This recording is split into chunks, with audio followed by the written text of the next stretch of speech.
Et salut à Tech.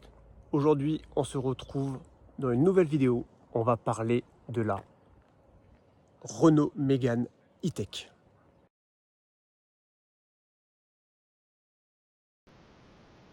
Donc, on se retrouve dans cette nouvelle vidéo pour parler de la Mégane E-Tech, Mégane E-Tech comme je disais. Celle-ci est la Mégane E-Tech iconique. On la remarque par rapport à la bande couleur gold, ils appellent ça la bande F1 directement. Si vous la voyez bien, elle a de très très grosses jantes. Ce sont des jantes en 20 pouces. Elles sont énormes, mais pas bien larges. C'est du 215.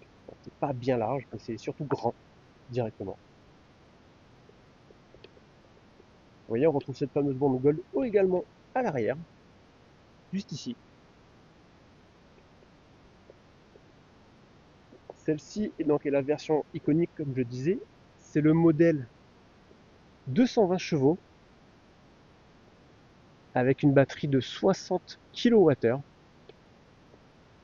Donc, pour parler un petit peu plus de la batterie, celle-ci est capable de se recharger sur une prise courant alternatif en 7 kW et 130 kW en courant continu. Ce modèle n'est pas présenté avec la pompe à chaleur. Il n'y a donc pas le préconditionnement non plus de la batterie. Donc bon, comme vous pouvez le voir, on a une belle journée. Je suis dans le sud de la France. Au niveau température, on n'a pas trop à se plaindre à part ces derniers jours, je trouve. Donc moi, je charge 90%, si ce n'est même 95% du temps à la maison. Donc sur une prise domestique Green Up pour être plus précis. Si je mets la voiture à charger donc dans mes heures creuses, c'est-à-dire entre 22h et 6h du matin, et à ça je ferai un petit clin d'œil à l'offre Tempo justement pour ces horaires-là, je récupère à peu près 50% d'autonomie sur une charge à la maison. Donc pour moi c'est très bien. J'ai fait une seule fois un test sur un superchargeur. La batterie était froide, j'avais roulé à peine 10 minutes avec la voiture, c'était juste pour faire un test. C'est donné jusqu'à 130 kWh en pic. Moi perso j'ai atteint les 60. Mais bon. Donc au niveau de l'intérieur, vous avez donc les poignées qui ressortent dès que vous vous approchez. Donc sur ce modèle iconique, on retrouvera également donc la sellerie en cuir. Je trouve personnellement je trouve les sièges très beaux. Je trouve vraiment vraiment jolis. Vraiment beaux. Ils sont également électriques de chaque côté, donc pour le passager également.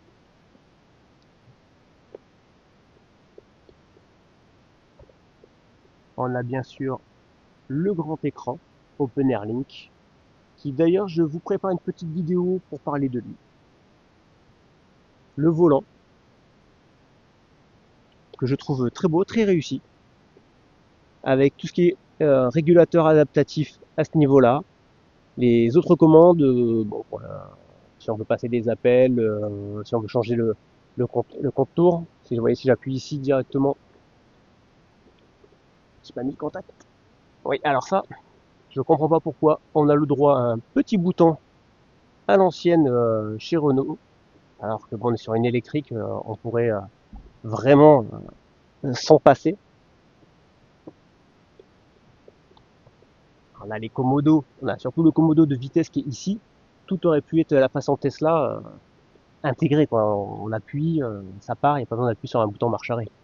Donc vous voyez, si j'appuie sur le bouton View, en fait c'est pour changer directement le deuxième écran. Si par exemple je veux le GPS ici parce que je veux mettre autre chose de l'autre côté, je peux le faire sans problème. On retrouve un grand accoudoir qui est ici, qui est donc coulissant.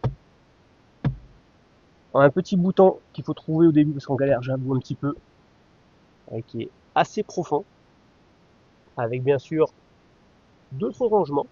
Donc à ce niveau-là, au niveau rangement, je trouve que c'est pas mal. On a également ici, c'est, je sais pas ce que c'est exactement, une petite moquette. C'est pas forcément très joli, mais en tout cas, ça évite que quelque chose claque dedans, ça amortit un peu les bruits quand vous roulez.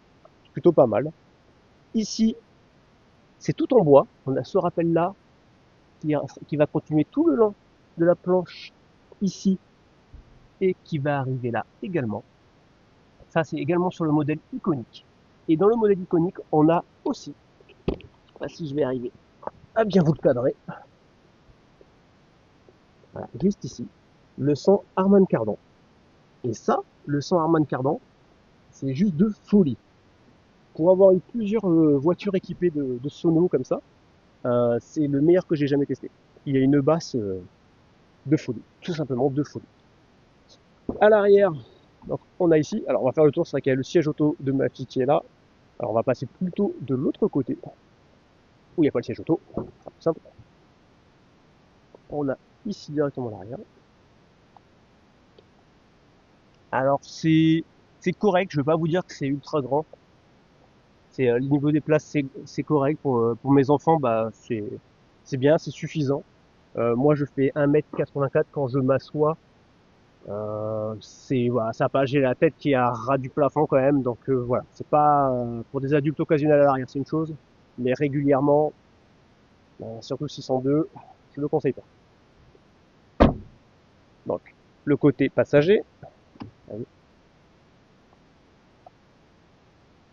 on trouve le fauteuil avec bien sûr comme tu dis électrique également.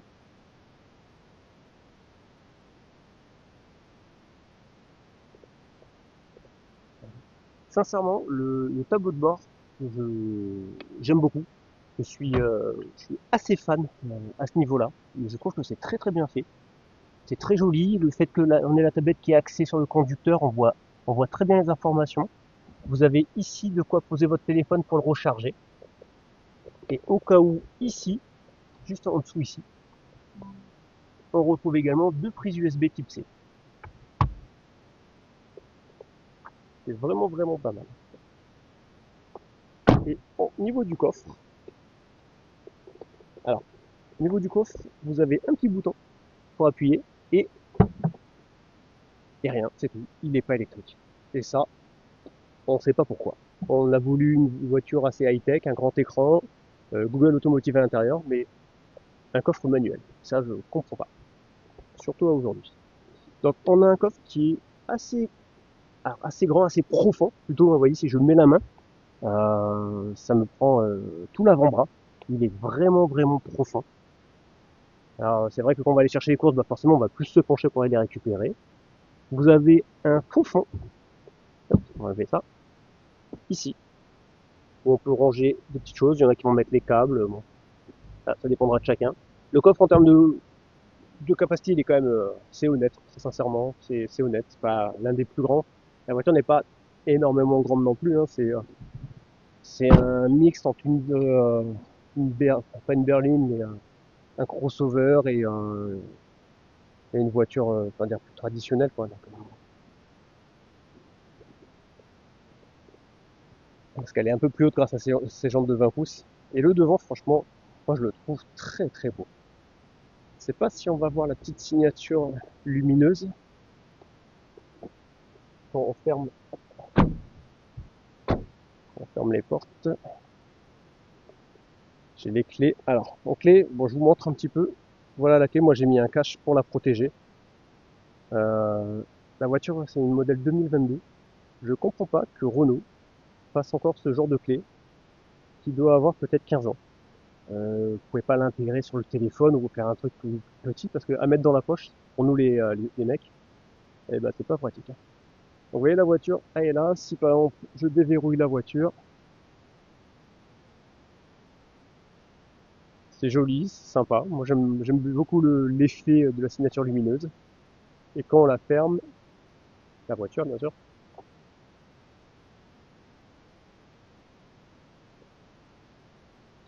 allez, petit jeu de lumière également, et elle se ferme. Petit essai routier pour vous montrer un petit peu la voiture, mais vraiment sur un court trajet, car j'ai pas du tout le matériel adapté pour faire ça. Mais c'est juste pour vous montrer en quelques secondes un petit peu la voiture. Donc comme je disais, vous êtes obligé d'appuyer sur le bouton pour démarrer la voiture, sinon il ne se passe absolument rien. C'est dommage aujourd'hui d'avoir mis ça, surtout sur une voiture électrique. Vous avez donc le commodo ici, vous le baissez vers le bas, et vous voyez ici c'est passé en drive. On retrouvera bien sûr le GPS ici et là que j'ai mis tout à l'heure dans la vidéo, où je peux remettre tout simplement cette vue-là, ou plutôt celle-là, que j'utilise en général quand j'ai pas besoin de GPS, qui est là. Donc, ici c'est bon, on l'a déjà fait, il n'y a pas besoin d'enlever le frein à main, ça va s'enlever tout seul. Petite précision, ici on a une palette là, et également une deuxième qui est ici. C'est pour la régène, vous voyez le petit logo bleu qui est ici. Ça veut dire que là la régène elle est peu active. Si j'appuie sur le commodo de gauche, je rajoute un cran pour qu'elle soit un peu plus forte la régène. Et une troisième fois, si je veux que la régène soit la plus forte possible. Donc dès que je vais lâcher l'accélérateur, la voiture va va ralentir fortement. Attention, il n'y a pas d'option one pedal, la voiture ne s'arrêtera pas. Elle va continuer à avancer très légèrement. Chose que je trouve pas agréable sur la voiture, quand justement la régène est au maximum, c'est qu'on sent des petits à-coups sous son pied sur la pédale d'accélérateur. Je sais pas c'est dû à quoi. C'est pas agréable, c'est pas gênant, mais c'est pas agréable, surtout quand on sait que sur d'autres voitures ça ne le fait pas. Donc moi en général, je enlève un cran, je la mets plutôt comme celui-ci, ça me convient bien. Petite précision, vous pouvez la régler comme ça vous va bien. À partir du moment où vous allez éteindre le moteur et le rallumer, ça se remet à zéro. Il faudra le régler à chaque fois. Ça, je ne sais pas pourquoi ça ne reste pas dans les préférences. Allez, c'est parti.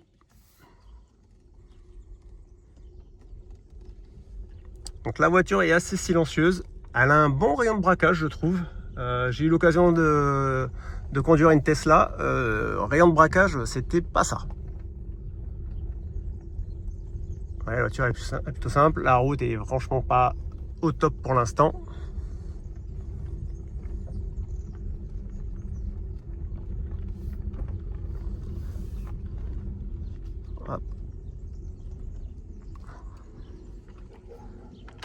On va partir sur la gauche.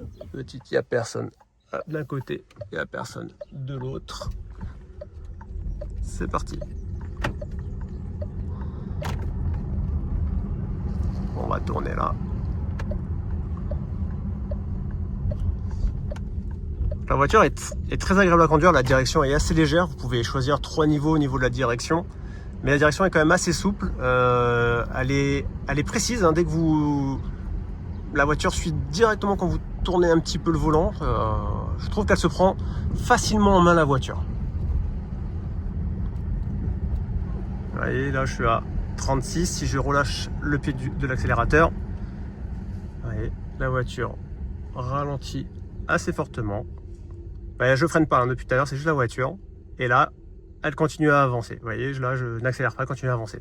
Si je fais un test en mettant par exemple la régène à son maximum, là, je le sens de suite à la pédale accélérateur, comme ça a été un peu plus dur. Hop, il n'y a personne. Ouais.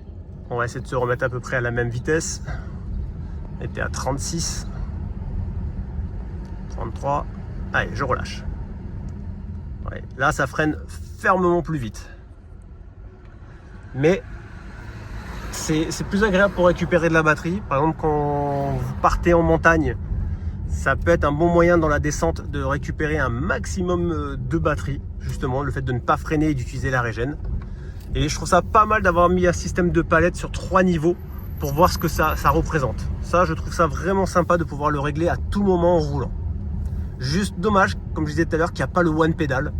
Parce que justement, pour l'avoir essayé sur une Tesla, au début c'est un peu perturbant. Mais franchement, je trouve qu'on s'y fait assez vite.